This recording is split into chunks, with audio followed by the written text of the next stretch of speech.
हिंदुस्तान की किसी भाषा में कोई नॉन पोएटेस थी। तो हैरत की बात नहीं है कि हिंदुस्तान की पहली लेडी डॉक्टर जो है वो भी एक महाराष्ट्रियन थी।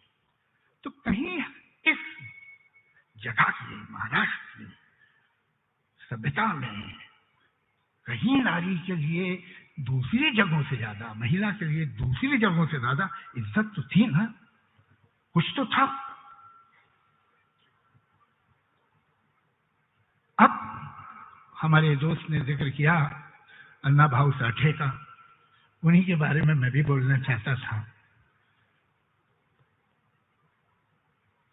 सवाल यह है, इससे पहले कि उनके बारे में हम बात करें, कि एक सवाल यहां बहुत से कवि, बहुत सारे लेखक बैठे हैं, ऐसा मुझे बताया गया है, और ये सवाल हम सबके सामने आता है कि साहित्य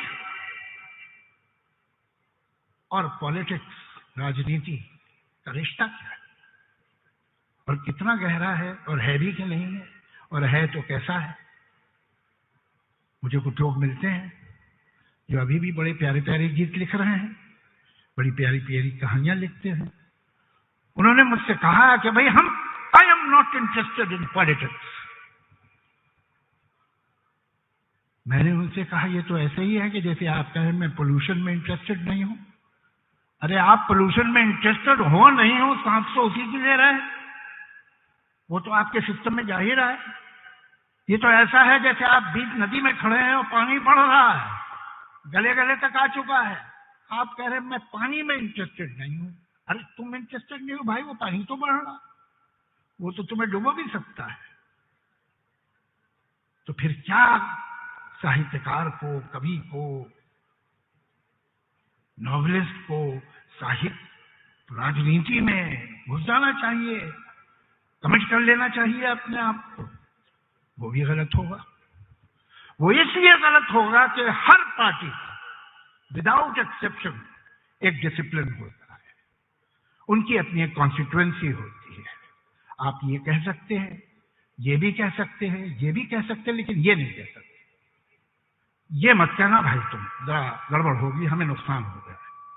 तो कहीं ना कहीं एक ध्यान, मैं समझता हूं कि जनतंत्र के लिए जहां एक पार्लियामेंट जरूरी है, जहां असेंबली जरूरी है, जहां पॉलिटिकल पार्टीज जरूरी हैं, जहां सत्ताधारी सरकार भी है, जहां ऑपोजिशन भी है, वहीं ऐसे नागरिक भी जरूरी हैं जो किसी भी बंधन में ना हो, जो वो बोल सके जो उनका दिल चाहे, जो वो लिख सके जो उनका दिल चाहे।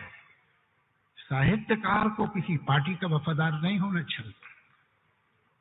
साहित्यकार को एक संस्कार का, एक आदर्श का और अपने देश का वफादार होना चाहिए।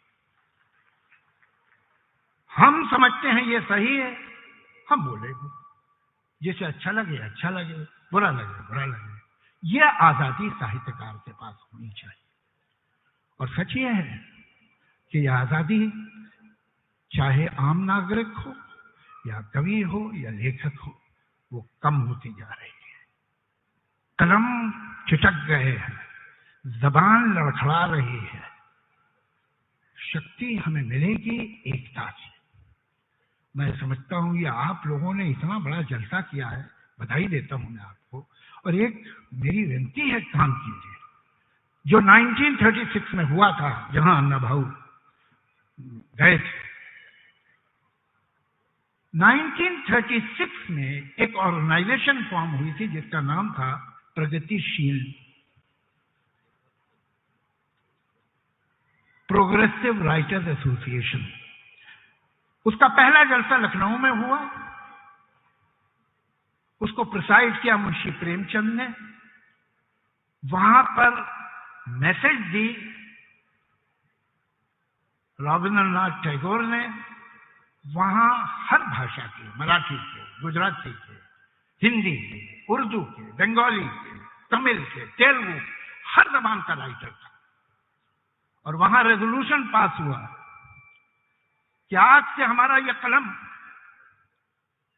मोहब्बत की कहानियां नहीं लिखेगा। आज से हमारा यह कलम फूलों की और तारों की तारीफ नहीं करेगा। आज से हमारा ये कलम हमारे देश की आजादी के लिए, आज से हमारा ये कलम समाजी नाबराबरी के लिए होगा, लड़ने के लिए होगा। आज से हमारा ये कलम नारी जाति के उद्धार और उसकी पावर के लिए, एम्पावरमेंट के लिए होगा।